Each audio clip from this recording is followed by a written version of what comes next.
today's vlog. Ako'y magpapaalam muna sa bahay ng Bulalakaw. Ako po ay pupunta na sa Manila, magtatrabaho po ulit. So, magpapaalam muna ako sa aking baby. Snow, halika dito. Focus mo na. Bye-bye. Focus mo na.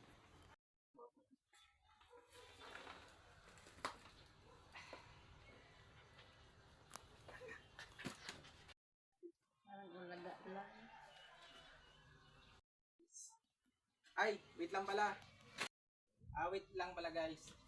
Ako pala ako umalis. Itong galing sa probinsya dito sa amin, padala sa akin. Pasalubong box, i-unbox ko yun sa Manila. So, hintayin natin yung part 2. So guys, bye-bye.